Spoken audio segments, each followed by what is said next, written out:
আসসালামু আলাইকুম। সবাই কেমন আছেন? আমি বরাবরের মতোই আশা করি আপনারা সবাই ভালো আছেন। এবং এই মুহূর্তে আমি খুবই ভালো আছি। কারণ খুব সুন্দর ওয়েদার, না গরম না ঠান্ডা, এবং মনের আনন্দে আছি। অনেক ফুল, আমার চতুর্দিকে ফুল ঘিরে আছে আমাকে। তো আমি আসলে এরকম পরিবেশে যেমনটা চেয়েছিলাম ঠিক তেমনটাই। পৃথিবীতে নাকি স্বর্গ বা বেহেশত পাওয়া যায় না, কিন্তু যদি মানুষের মনে যদি চাহিদা কম থাকে, মানে পাওয়ার ইচ্ছাটা যদি কম থাকে, তাহলে অল্পতেই মানুষের মনে সেই স্বর্গীয় সুখ এসে ভর করে। সত্যি আমি আজকে খুবই সুখী যে মানে এরকম একটা পরিবেশে আমি বসবাস করতে পারছি। অল্প দিন হোক বেশি দিন হোক সেটা ব্যাপার না। যত যত যতটুকু সময়, একটা দিনও যদি আমি এই বাড়িতে আমি থাকি, তখন আমার পাখির ডাকে কান ঝালাপালা হয়, আর ফুলের গন্ধে, ফুলের সৌন্দর্যে, ফুলের সৌরভে আমি একদম নিজেকে খুঁজে পাই। তো যাই হোক, আজকে আমি রান্না করব সব সময়। মানে আপনারা খেয়াল করেছেন যে আমার যত রকম হালুয়া, যত রকম বরফি, যে মিষ্টি জাতীয় খাবার, সব আমি রাত্রে করি। কেন রাত্রে করি? কারণ ওটা তো রেগুলার খাবারের মধ্যে পড়ে না। সেই জন্য আমি বলি নিশি রাতের হালুয়া, কিন্তু খায় কিন্তু সবাই দিনের বেলায়। আর আজকে আমি করব নারকেলের বরফি। আর আমার দাদিমা বলতেন নারিকেলের কি জানি কাঠি কুঠি এরকম কি জানি একটা বলতেন আর কি, যে শক্ত একটা বিস্কিটের মতো এরকম সোজা, মানে চিনি দিয়ে, এটাকে আমি গুড় দিব না, চিনি দিয়ে করব। সাদা হবে একদম, এবং অবশ্যই অনেক মজাদার। আমি শুরু করছি। এখানে মানে বেশি বড় না নারকেল, সেই মানুষ যেরকম আগের দিনে অনেক লম্বা ছিল, ধীরে ধীরে বেটে হয়ে যাচ্ছে, সেরকম নারকেলগুলোও ছোট হয়ে যাচ্ছে। আমি নারকেলটা দিচ্ছি, সাথে সাথেই চিনিটা দিব, কারণ এখানে কোনো তেল লাগবে না, কোনো কিছু। একটা দুটো এলাচ আমি দিতে পারি। তিনটা নারকেল, অনেকটা চিনি।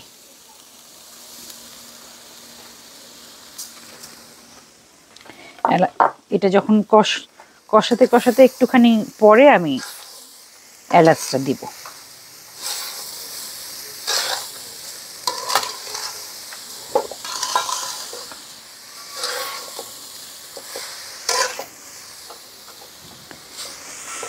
জালটা প্রথম দিকে একটু কম থাকবে, তারপরে শেষের দিকে জাল বাড়বে।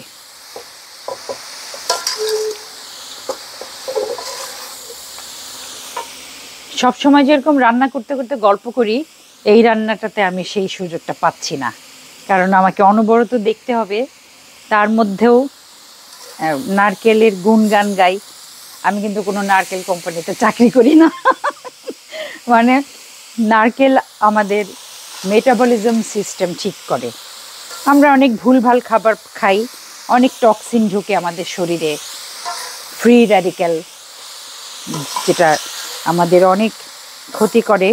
এটা তো বলাই বাহুল্য যে আমাদের এখন ফুড হ্যাবিট, নিউট্রিশন হ্যাবিট সব কিছুই অনেক খারাপ হয়ে গেছে। আমরা ফ্রিজের খাবার খাই, ফ্রিজে খাবারটা সরাসরি মানে বের করেই আমরা আবার চুলায় দিয়ে দেই। এইভাবে আমরা অনেক অত্যাচার করি শরীরের উপর। তো সেখানে নারকেল আমাদের সাহায্য করে, আমাদের শরীরের মধ্যে যে বিষগুলো থাকে, সোজা ভাষায় যে বিষগুলো থাকে, সেগুলোকে কিছুটা ড্রেনেজ করে। কিন্তু যাদের আবার একটু গ্যাসের সমস্যা আছে, তারা নারকেলের দুধ খেতে পারেন। নারকেলের দুধ দিয়ে সালুন রান্না করলে, চিংড়ির মালাইকারি, মুরগির মালাইকারি, চিকেন মালাইকারি, সেগুলোতে অবশ্য অতটা গ্যাস কাজ করে না। নারকেলের যে ছাবনিটা থাকে, সেই ছাবনিটা অনেক সময় অনেকের গ্যাসের প্রবলেম হয়, সেই ক্ষেত্রে একটা গ্যাসের ট্যাবলেট খেয়ে নেওয়া যেতে পারে। এটা অল্পক্ষণের মধ্যেই হয়ে যাবে, অনেক বেশি সময় লাগবে না। তারপরেও একটু এতক্ষণ কষানো তো আর আপনাদের দেখার দরকার নাই, আমি আবার একটু পরে আবার আসছি।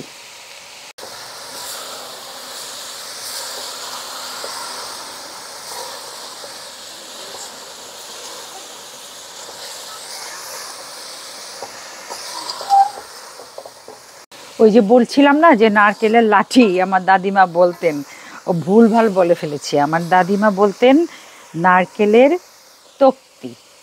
তক্তি মানে হলো তক্তা, ওই তক্তা হলো ওই লাঠি, তক্তা দিয়ে পিটান যায়, লাঠি দিয়ে পিটান যায়। তক্তাটা হলো চ্যাপ্টা, লাঠিটা অত চ্যাপ্টা থাকে না।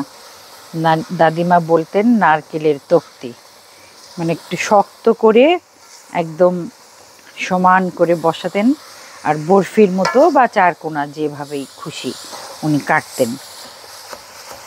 আগের দিনে তো গাছের নারকেল ইচ্ছা মতো মেহমান এলে ডাবের পানি খাওয়ার জন্য পাড়া হতো। তারপরে যখন আমার নানা বাড়িতে অনেক নারকেল গাছ আছে, অনেক উঁচু, সেখানে সবাই তো আর নারকেল গাছে উঠতে পারে না। তো আমার ছোট মামা মিন্টু মামা তার অনেক সাগরেদ আছে। এমনিতে উনি স্কুল টিচার, তো এই ছাড়াও উনি আবার গান করেন, অনেক মানে আড্ডাবাজ মানুষ উনি। তো ওনার অনেক অনুসারী আছে, তো তার মধ্যে একজন, আমার নাম ঠিক মনে পড়ছে না, একদম মনে হয় নারকেল গাছে ওঠার জন্যই তার পাটা আল্লাহ ওইভাবে তৈরি করে দিয়েছেন।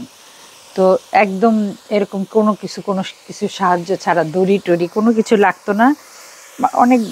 অনেক দিন যাওয়া হয় না নানা বাড়ি, তখন দেখেছি যে ওর কথা হলো যে, ওনার কথা হলো যে উনি নারকেল গাছে উঠবেন, একটা ডাব উনি ওখানে পেরে খাবেন, ওইটাই তার পারিশ্রমিক। তো তরতর করে উঠে দাঁত দিয়ে ডাব ছিঁড়ে পানিটা খেয়ে তারপরে ডাব পেরে আনতেন। আমার বাবার বাসা যে ঢাকায়, সেই বাসাতেও 2টা নারকেল গাছ ছিল। ওই নারকেলটা খুবই স্বাদের ছিল, বেশি বড় সাইজ না, কিন্তু অনেক পানি থাকতো, আর নারকেলটা অনেক মোটা হতো। তো নতুন করে ঘর তৈরি করার জন্য তখন ওইটা আর রাখা যায়নি।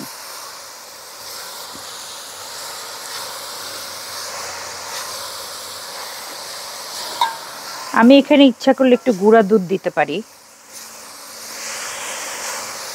থাক দিব না। গুঁড়া দুধ দেওয়া দেখলেই আমার হাজবেন্ড বলবে গ্যাস ফর্ম করবে, খাবো না। আমি কোনো কিছু তৈরি করলে উনি না খেলে আমার রান্নাটাই মাটি হয়ে যায়, এটা স্বাভাবিক।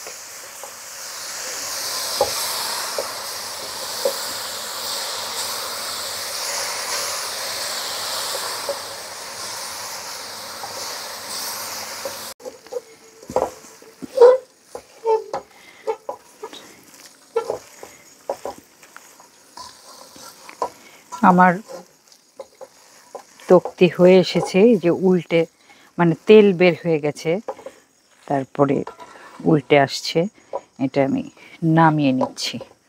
অনেক গরম, রান্না করতে অনেক শক্তিশালী হতে হয়।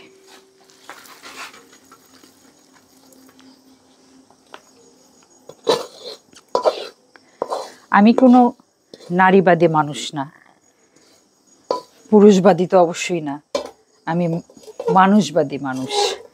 এখানে একটা তথ্য বলি, তথ্যটা হলো যে একজন পুরুষের অনেক পেশি শক্তি থাকে, মানে কেউ যদি অনেক ব্যায়ামও না করে তারপরেও পুরুষের শক্তি নারীর চেয়ে বেশি।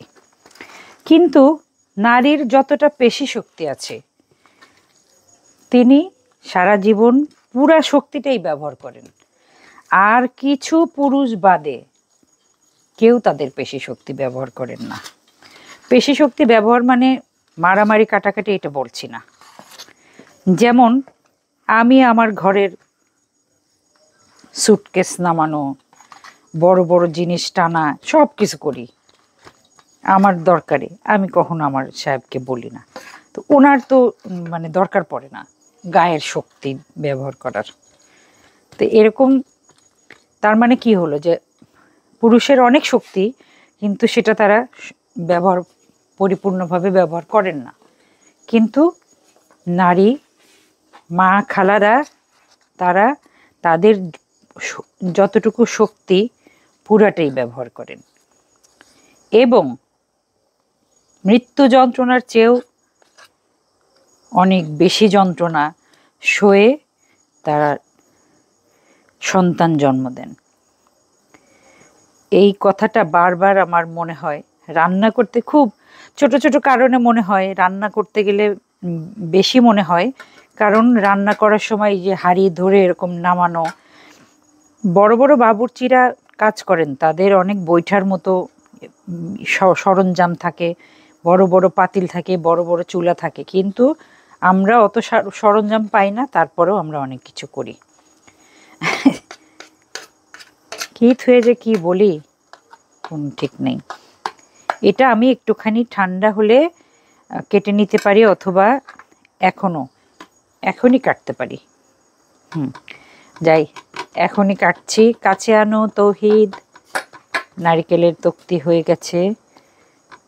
এটা অসম্ভব মজাদার। গুঁড়া দুধ দিলে আর একটু মজা হতো। একটা মজার জিনিস হলো, নারকেলে তো নিজেরই মানে ইয়ে থাকবে, তেল থাকে, যার জন্য এটা মানে এটার আলাদা করে কোনো তেল ঘি কিছু ব্যবহার করতে হয় না। এটা নাড়ু বানাতে জাস্ট হাতে একটুখানি ঘি ভরাতে হয়, এই পর্যন্তই। আমি এখানে দুধ দিলে আরও মজা হতো, কিন্তু আমার হাজবেন্ডের জন্য উনি গুঁড়া দুধ একদম পছন্দ করেন না। গরুর দুধ হলে সেটা একটা কথা, কিন্তু আপাতত পাওয়া যাচ্ছে না।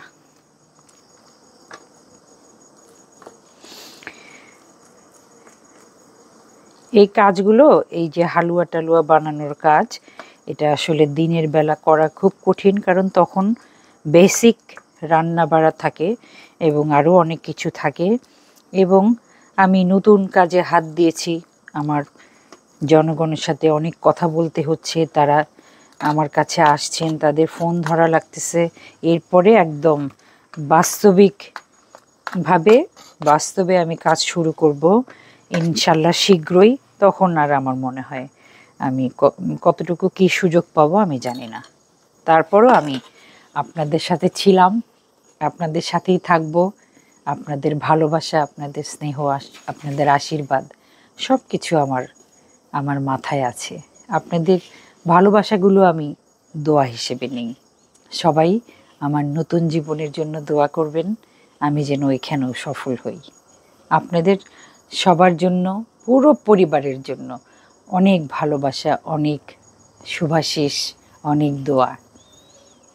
আসসালামু আলাইকুম।